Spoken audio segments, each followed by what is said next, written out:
Hello, everybody. Welcome back. It is Brian and Mr. Betcher for Breaking Down Security. Hello. Ms. Berlin is, what did she say? She was setting up something at work. Tardy. She's going to be tardy. Well, she got a hall pass. It's cool. We're going to give her a hall pass and let her go, and hopefully she'll join us here shortly, in Sitch, as we like to call it. So, Mr. Betcher, how are you doing this week? Working hard. Yeah? Yeah? Yeah, a lot of RAR stuff going on. I beg your pardon? RAR? No, what it is. IR. IR. What happened? Can you be generic without mentioning anything? The incidents. Yeah, I have to be generic. Understood. Yeah, Trojans, ransomware, all kinds of stuff like that. So yeah, keeping me busy. Oh, that's interesting. Okay. Yeah, I just got that email. We're recording on June 20th, so something came out today about Android Outlook. Hey, Ms. Berlin. See, we started just a minute ago. We're all good. I tried so hard to make it in time. Well, you didn't reboot it fast enough. So there's Ms. Berlin. Sorry. Ben Johnson. Ben Johnson's our guest this week. Ms. Berlin, that's Ben Johnson. Hello. I'm in the dark. Oh, where are you? Are you at work? No. Oh, okay. Hey, so I don't mean to interrupt the podcast. Did you get Sorry. Did you get that Chromebook I shipped? I have not been home. Oh, okay. It might be sitting on your porch then. I hope it's not raining or anything. Probably. Oh, yeah. Okay. Sorry, a little aside. Her mama wanted a Chromebook and I had a spare. Actually, I have two spares. So I gave her one. So anyway, so yes, Ben Johnson, we've had him on the show before. He used to work at another company. He's now working at a better, a more different company, not a better company. Ben, welcome to the show. Hey, thanks. Really pumped to talk to you guys again, and nice to meet you, Miss Berlin. Right on. So she's still getting situated. So, all right. So Ben, tell people a little bit about yourself if they haven't listened to you at when you were on previously. Sure. So I'm most well connected and sort of had most exposure through Carbon Black, where I was the co-founder and original CTO of Carbon Black and helped build out, EDR and, continuous recording on the endpoint and that kind of thing. And had some good competition with, your former company and, a bunch of others now. There seems to be hundreds of endpoint companies. Before that, I was NSA and Intel community for 7 years and, really kind of grew up in those sort of classified areas and days, and that was awesome. And then after the Carbon Black journey, and I was doing 100 flights a year, and we're 800 or 900 people. I said, let's do something new. So co-founded Obsidian Security in Southern California. So I moved from Chicago to Southern California to co-found Obsidian Security with Glenn Chisholm and Matt Wolf, who are actually my competitors at Cylance. So Wow. I think that's a bit of a funny story too. And now we're 2 years in and, just trying to do something special again. Very cool. Okay. So yeah, when you reached out, you said, hey, we're doing something called identity analytics. And, the one thing that I was like, well, I'd rather have him on than the other person or other company that we had been talking to about 5 months ago. They use something called behavioral biometrics. So we're going to discuss definitions here in a little bit, but I just wanted to find out what exactly Obsidian Security does other than identity analytics. Is there, other tasks and tools that you use or do? Yeah, essentially, we've really tried to build a platform where you can take lots of different applications in your environment, pull in telemetry and other information from those systems, and then really have a protect, detect, response story, right? So, really help with hygiene and governance, really help with threat detection and, hygiene and risk problems, and then help you clean it up, help respond, right? But doing it in a different way that, really hasn't been a big focus, which is looking at like SaaS applications and other applications that typically you don't have a good insight into everything everyone's doing unified across those. So, we're essentially trying to understand who has access in your environment and what are they doing. Okay. All right. So this might actually be a little different. So one, and Ms. Berlin, I hope to be able to pick her brain a little bit. Well, there we go. That's going to be on the blooper reel. I think this whole podcast now is for real. Mark it off on your bingo cards, people.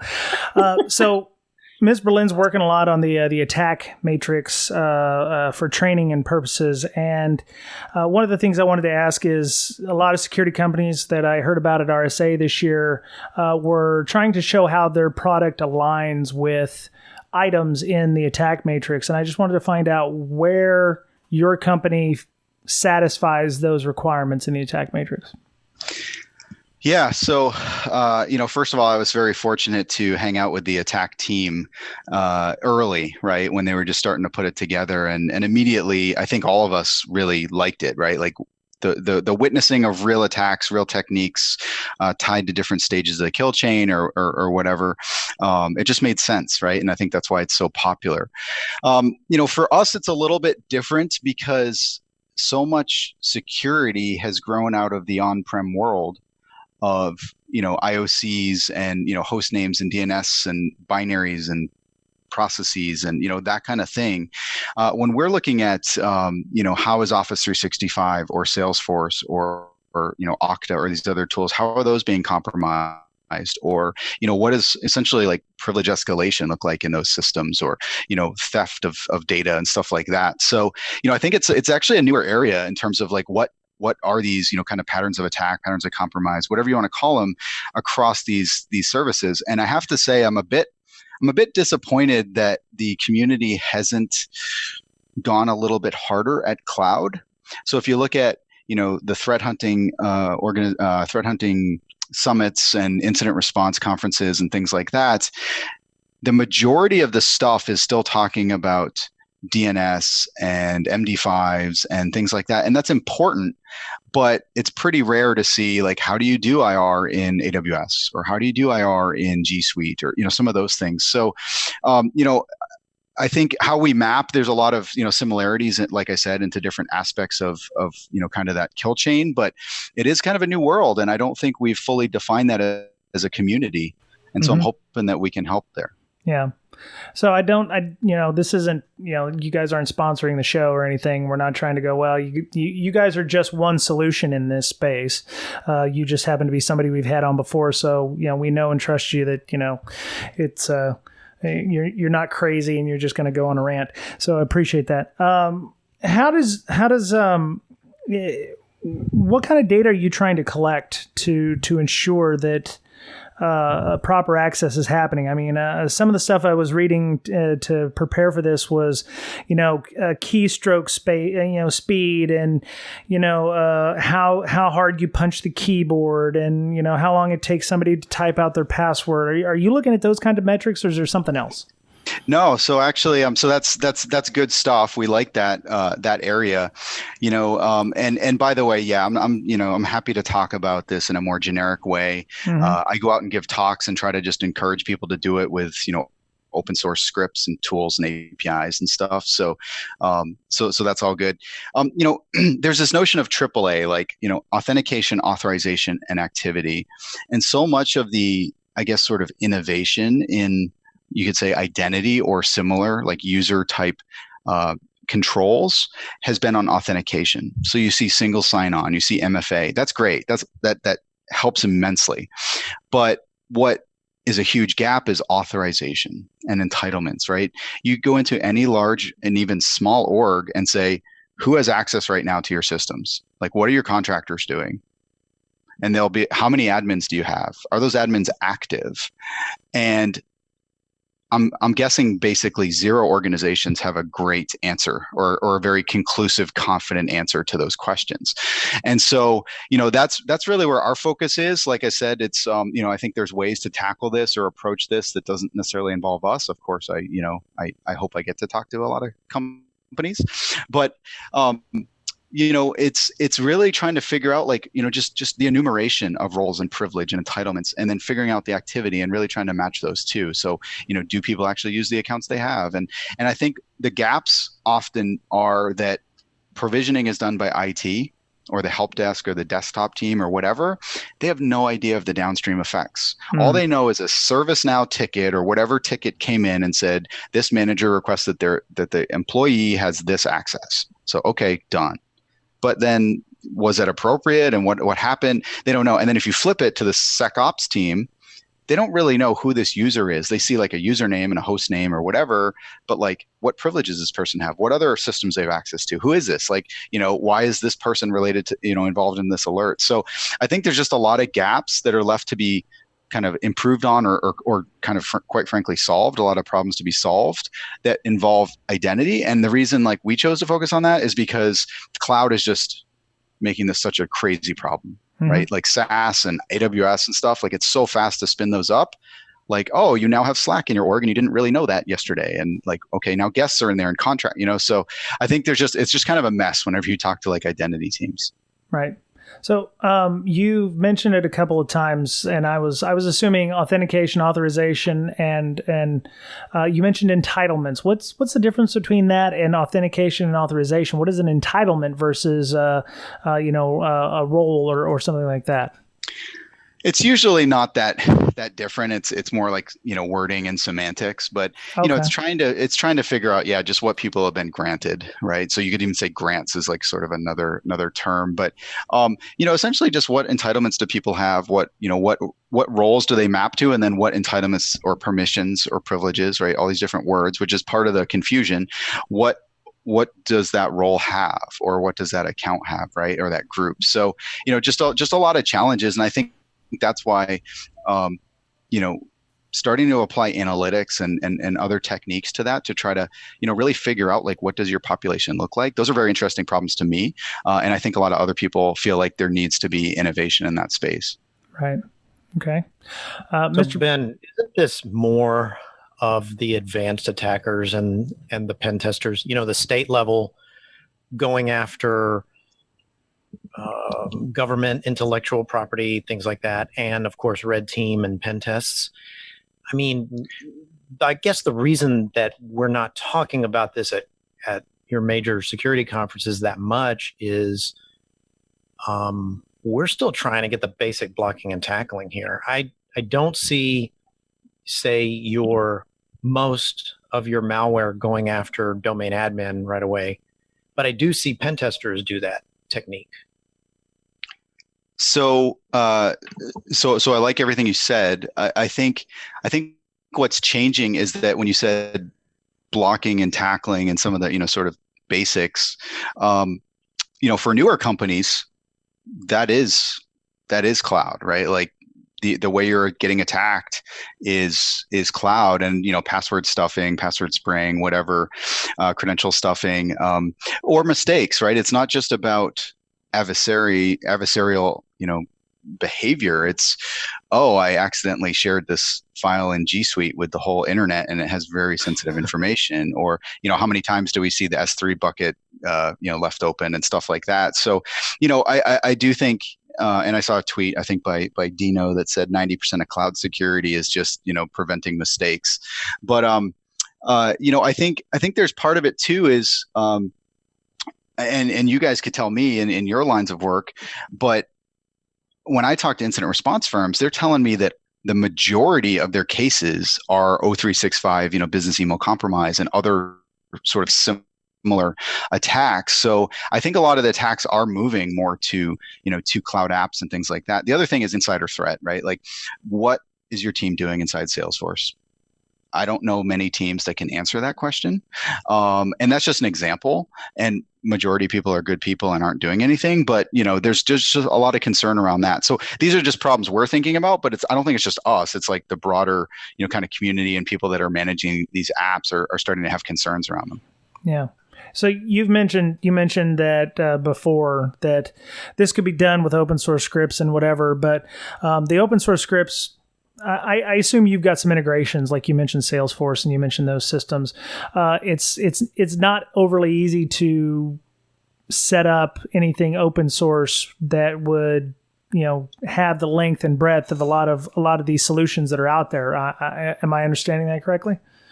Yeah, I mean, there's a lot you can do with open source or throwing it into a data lake or whatever, getting the logs and the telemetry. There's absolutely a lot you can do. I think it's similar to like the early days of endpoint, right? Like, and by early days, I mean sort of the more recent, the more recent early days. Like, 8 years ago, Mm-hmm. where you started to see newer players, newer techniques, that kind of thing, and it was way ahead of any sort of open source alternative.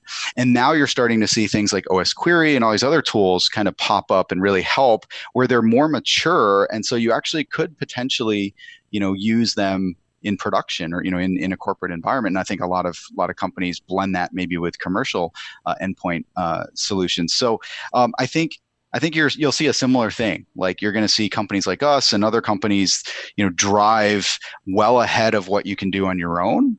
And then you'll start to see maybe some open source tooling catch up. But yeah, I mean, a lot of it is getting the data, but then there's so much more work after that to just, kind of sift through it and make it usable, similar to, other types of telemetry. So, I encourage people to at least get the logs, have the audit log, be able to rewind the tape and look at things. But, you have to make sure it's in a place where you can use it. Do you think that the cloud logs that are out there now, doesn't matter what system, are what word do I want to use? I guess maybe as comprehensive as the ones that you get from like all the traditional solutions? Because I've found that they're not. One, they're a lot more difficult to get sometimes, and they're not as verbose, I don't think. There's some amazing ones, like amazing APIs, and there's some, so I'll give you an example. Like at Obsidian, our HR like SaaS system that we use to manage payroll and stuff doesn't even have logs. Like I like yell at them all the time, like, you need to be able to give me logs or I'm switching because I need to be able to hook this up for our security. So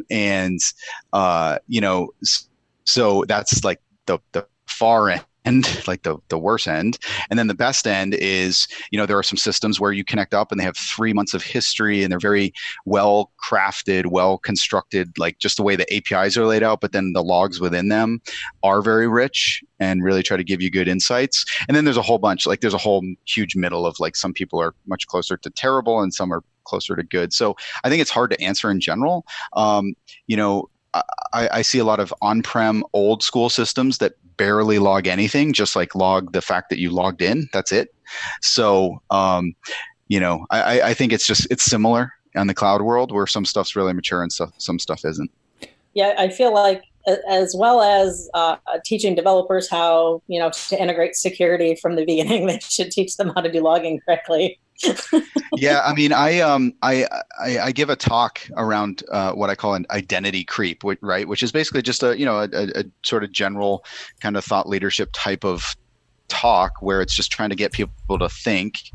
And one of the examples I use is I say, look, we just created an AWS account and we dumped the security policy for that account, and it was 20,000 lines of JSON, and it was like default or whatever, or pretty close to that. So how are you supposed to sift through that and understand what the heck's going on? And maybe the point is you're not supposed to, but like there's definitely too much. And I don't necessarily want to call out too many service providers, but some of them it's just like you're literally logging like every little tiny like click inside the SaaS or whatever app, and it's for AI. That's all. I don't know. I think these are old enough where it's I don't know. It was just like someone left the log level too close to debug or whatever. So yeah. Cool. Yeah, I'm just writing down some identity creep. I'm just going to try to find your talk on that. So, so we've got access certification in here, and that was some of the stuff that came up in the our good friends at Gartner, of course, are all in on, identity governance and administration markets. So, is access certification something you guys care about, or do companies do it incorrectly? Is there a better way they could do that? So, So I was talking to a company the other day. I really liked the conversation with the head of security there, and he was telling me all this amazing stuff they're doing, both on the just kind of developer side for their business, as well as the security side. And then we started talking about attestation and governance, and he said, everything I just told you, attestation and governance are still PowerShell scripts and spreadsheets. And it's still this huge pain around understanding kind of who has what access and should they have it, right? And you have to do it if you're under any sort of compliance or regulatory, sort of regime or, restrictions and, or scope, I guess is a better word. And so, companies really struggle with going through like, what should you have? And so, I was talking to my friend who's just a trader at one of the big, financial institutions and telling him kind of what we were doing. And he was talking about, oh yeah, every year when that checklist comes out, I just say select all. Yes, I need everything done. Right. Like he doesn't want to go through and actually like get to least privilege because, why? Because he knows it's going to be like a month or two to get it back if he actually needs it. Right. So I think a lot of it comes back to a challenging provisioning process or provisioning system, which makes people keep everything. But long story short, yes, people need to do access certification. I think more people should, even if they're not regulated, because you just need to review, like give an access review, have that, need to know, that least privilege mentality. That's going to help everybody out. Right. Yeah. Would something like an escrow type system work in that case, where it's like you kind of like an enterprise level pseudo, so you have certain access to certain things for a certain amount of time? Yeah, I mean, I like to say, like, as soon as you give someone access, that should have a half-life and it should start decaying. Mm-hmm. Right. But instead we give someone something and it's kind of like 0 or 1, right? Like, okay, right. You have it now. Like, okay. So yeah, any way that I think companies can get to a place where it's more of a just-in-time grant, or it's, it's sort of decaying as soon as they have it. Slack's doing something cool now. I don't know if this is new, but I only discovered it maybe 4 or 5 months ago. And we use Slack and we invite, guests and contractors and other things, where when you grant a guest access, you can set a default time to kick them out, right? And if you don't do anything, it'll remind you. And if you forget to like extend, it just kicks them out, right? So it's kind of good that by default they get kicked out. So I wish more systems would do that, but sadly they don't. Yeah, I've been on a couple of engagements where we've used Slack, and I keep getting alerts in my Slack. It says, "Oh, they've given you 3 more days to do something." I'm like, "Well, my engagement ended a week and a half ago. Why am I still on this?" And I end up having to remove myself only because I'm conscientious security guy. I shouldn't have access to these things, And even then, some companies, it's like, "Oh yeah." Like one of them gave us access to all of their channels on Slack. And I'm like, no. I don't need that. Just make a special contractor channel for us and a handful of folks who are on this engagement. I don't need to see all of your, futureware and your roadmaps and, all of your emails and stuff that come through. And they're like, oh, okay. And I was like, well, maybe that's why you got all the findings you had earlier. Anyway, it adds to it. So we talked about governance. We talked about privacy issues. What kind of what kind of privacy issues could somebody come up against adding this kind of technology to their environment that they maybe need to understand? Yeah, I think it just in general, privacy is a hot topic, right? And everyone's concerned, or at least more people are concerned. So it certainly comes up in our discussions. But I think it's a lot of it is what do people have access to, and the stuff they have access to. What's in that data? Is it sensitive? Does it need some level of privacy? Because then that should drive even further scrutiny for access, right? And so, what we try to do is, and we try to do this in the endpoint world too, is, collect the bare minimum that you need to do what you think you need to do for, cyber detection and defense and that kind of thing, and incident response. So, we, like, for example, we only collect metadata about, files and things. We don't actually pull the content of the files or, stuff like that. But, I think it's still going to come down to comfort level and then that kind of thing. But, companies themselves are having trouble trying to understand privacy within the org, right? Like I said, who has access to sensitive HR folders and things like that. Right. So, I think just in general, there is a match between privacy and good, access control and good, IAM or identity governance capabilities. Right. Ben, can you walk us through an attack? Just make something up and tell us how identity governance helps with that. Yeah. So, just making something up, I think a lot of times, attacks still start with a few different ways, but it still starts with the end user, right? So it could be, credential stuffing, and they get into your email account. And okay, once they're in their email account, obviously they're going to think about how they can leverage that. So, can they use that to then say, go to Salesforce and say, reset my password, if they're, depending on how they're integrated, and then the password reset goes to email, and then they're kind of into Salesforce, right? So there's things like that, as well as just using that email account to contact other people within the environment, as a legitimate user, to then further try to get access or get something turned on, et cetera. Maybe even submit tickets to get access to something, right? And a lot of times what happens is, once you get access, and this is not just specific to kind of cloud, it's specific to, it's generic to kind of any operation, is once you get access, you want to maintain that access. And so in the endpoint, or the sort of on-prem world, you might be installing a rootkit or a backdoor or something. In the cloud world, you might be setting up mail forwarding rules. You might be installing a mailbox delegation to a new user that you managed to create, if you had privileges to create that user. So then, that user can still access the mailbox, but the legitimate owner of that mailbox, there's no kind of weird logins anymore from them, right? So, they don't really see anything, but someone else can read all their email. So, I think there's areas like that that are really interesting. And a lot of it, again, comes down to what truly is this set of indicators of compromise or malicious activity in these apps. But it really comes down to access, because with a lot of cloud, and we could talk about EC2 instances on AWS or whatever, but with a lot of cloud, especially SaaS, there's nothing really to execute. So it really depends on access. And so the more you can use governance to really trim down what people have access to, then it's limited, right? All you can do, okay, yeah, you compromise my account, you can see 4 records in Salesforce, and that sucks, but that's not the end of the world. And I don't know if you guys have been hearing this, but the term I kind of thought was one of the buzzwords of the year. I think it was maybe 2017, but maybe 2018 was blast radius, right? Where if you can shrink access, you've essentially shrunk the blast radius, meaning the damage that someone can do if they completely compromise you is the minimum amount based on your need for your role and your job.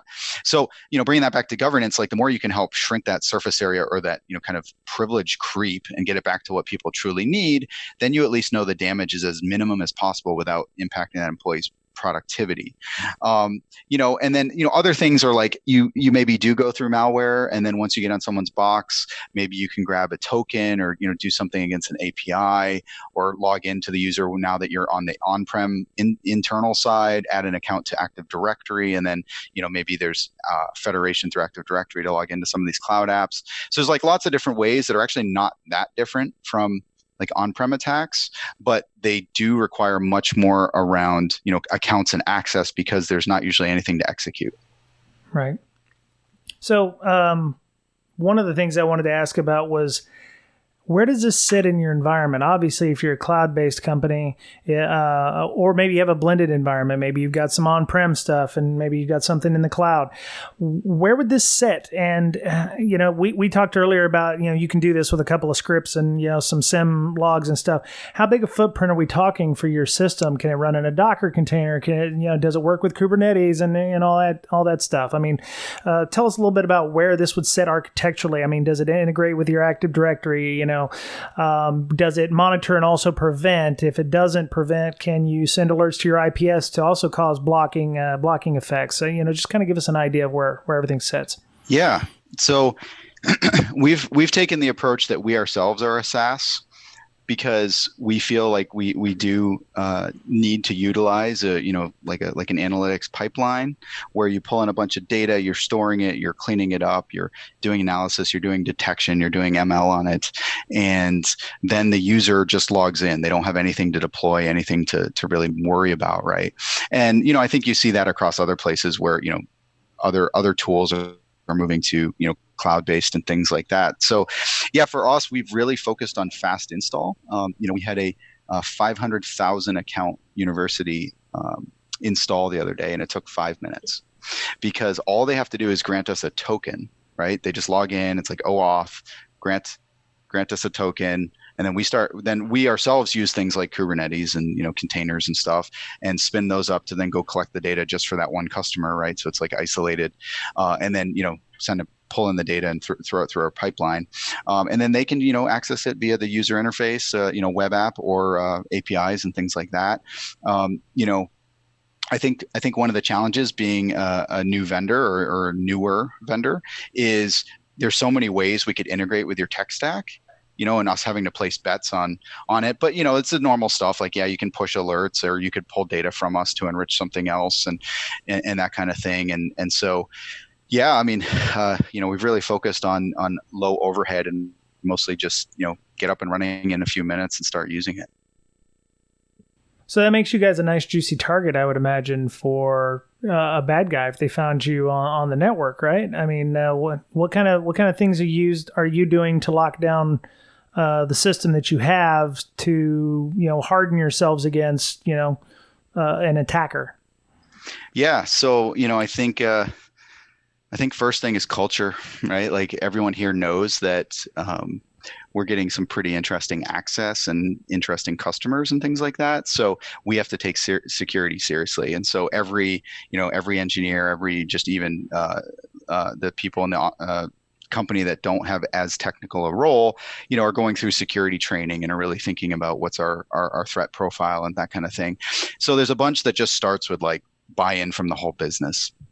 And maybe that's common sense now, but it seems like too many companies aren't doing that, right? And then secondarily, it starts with really focusing on the infrastructure, because like if our infrastructure gets compromised, it doesn't really matter what's on top, right? Like and so and then from there, it's application security, making sure we're pen testing, making sure we're doing static and dynamic analysis every time we push code, all of that stuff, and then sort of the third area is corporate security, just making sure the tools we use, like the SaaS apps we use to do our jobs or email or whatever, that we have enough security controls on those to really reduce that risk. And of course, we use our own product against ourselves too. So nice. That's kind of cool. But yeah, we're it's a never-ending journey. And getting help, getting consultants to come check us out, and do some outside scans and things like that. So really just kind of making sure we're in good shape so that people can trust us. How many Node.js libraries are you using on the web UI on your system? You're not. I was going to ask what the tech stack was, but I'm assuming it's some kind of Angular Node.js, because that's what everybody going as back a service. To a previous episode that we've recorded about that. Yeah, we've done a few on that. So I mean, third-party libraries are a huge concern, right? And I think that's something to worry about, because it's so easy so there's a couple things, right? So like it's so easy for a developer to just add a library and it looks legit, and maybe it is legit, and then PyPy or Node or whatever gets npm or whatever gets hit.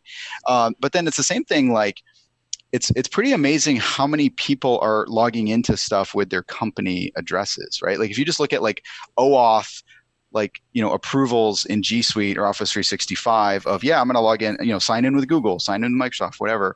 Like there's a huge long tail of stuff where you'll have, 30,000 person company, and the number of apps that are only used by one person, but there's tons of them, right? Tons of them. So I treat that similarly to all the open source libraries that an individual developer could just add. And it's really hard to gate that and still let people do their jobs. So, I think those are some common problems now for environments. Does this also run on users' computers, or is this like like we talked about, running in a Docker or whatever? Is there an agent or something that runs on the box? Maybe it says, hey, you shouldn't log in with this account. You should be logging in with this account instead. Or, you shouldn't be trying to log into Node.js with your Google credentials. Is there anything like that, or, to kind of help, users protect themselves from themselves? So I'll say we have some interesting stuff around that in the works, but I'm going to leave that as a teaser. Oh, sorry. I just assumed that would be a logical progression. It's like you got, you're going to protect the environment, and then you got to kind of scale down to the people. So, but I will say we don't have any sort of agents or anything on the actual endpoints or phones or anything.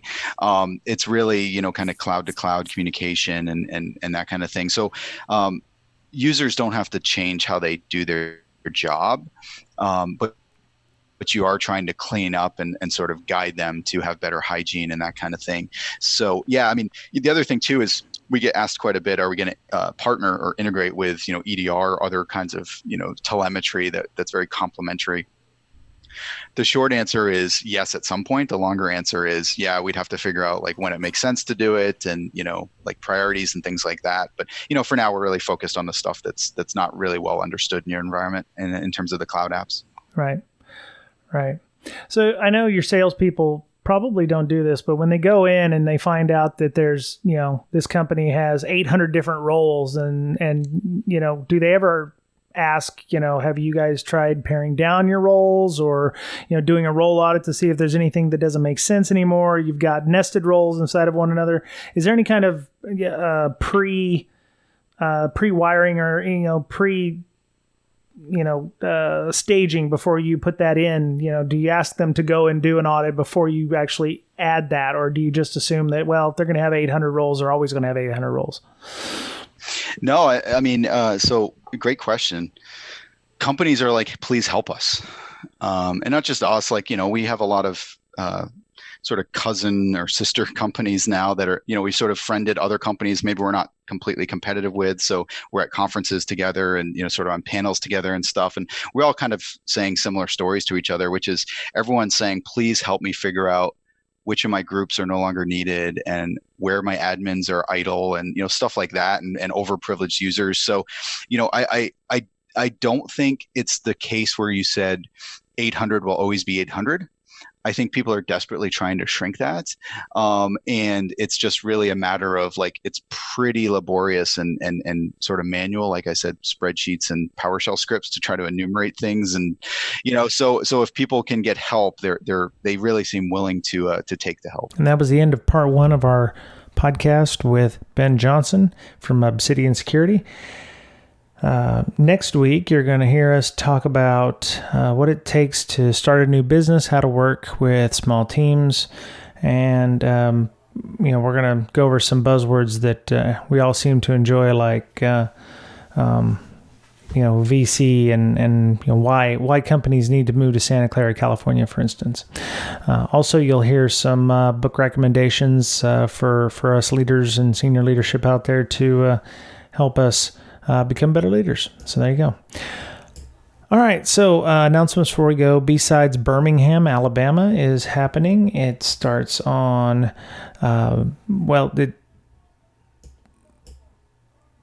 there's information at B-Sides BHAM on Twitter, and the CFP is open currently until August the 11th. So yeah, that's I think that's all the announcements I had for this week. You can find us on Twitter. Mr. Betcher's at Betcherpwned, BOETTCHERPWNED. You can follow InfoSister on Twitter, INFOSYSTIR. You can follow me at Brian Brake, and the official podcast Twitter is at Brakesec. Our interview this week with Chicago Ben Johnson. You can find him on Twitter at Chicago Ben, and I think his company is Obsidian Sec, so you can check that out too. We have a Slack. If you feel like you want to join a community of like-minded individuals, you can join our Slack by sending us a DM on Twitter to Brakesec, or you can email us at bds.podcast@gmail.com. We have CTF Club going on there, book clubs, a lot of good, meaningful conversations with people about mental health issues as well. Speaking of mental health, Ms. Berlin does a nonprofit, Villages at conferences. She started up a nonprofit called Hackers, Mental Health Hackers, and you can follow them on Twitter at Hackers Health. That's Hackers, multiple, and Health on Twitter. So... InfoSec Campout conference is August 24th. We still have tickets available for the conference and the camping spots, which is a camping conference. We still have a few of those, so if you're interested, check out https://infoseccampout.com. We have a Patreon if you want to support the show.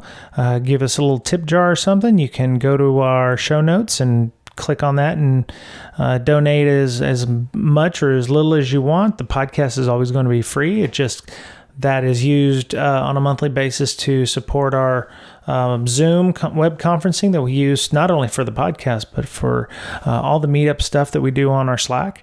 It goes for hosting fees. It goes for just time and effort to get the podcast out, because it does take I'd say a couple hours a week to interview everybody, and another hour or so or two to edit the audio. So we appreciate everybody who helps out with that. We're on iTunes, Google Play Store, iHeartRadio, iTunes, Apple. Yeah, on iTunes, you make sure if you leave us some feedback, because apparently the new algorithms now make it so that the more reviews you have, the better visibility you have to the environment as a whole. So the more reviews we get, the more people get to see us, and then that kind of feeds like a feedback loop. So that's always good to do. Google Play Store, I mentioned those already. We're not on Slacker yet. We're on Spotify. We're on iHeartRadio. We have an RSS feed, and you can also go to www.breakingsecurity.com, and you can check out all the ways you can get a hold of us there. That was it for Breaking Down Security this week. We'll be back with part 2 with Ben Johnson. Have a great week. Be kind to one another. Take care of you, because you're the only you have. And we'll talk to you again soon.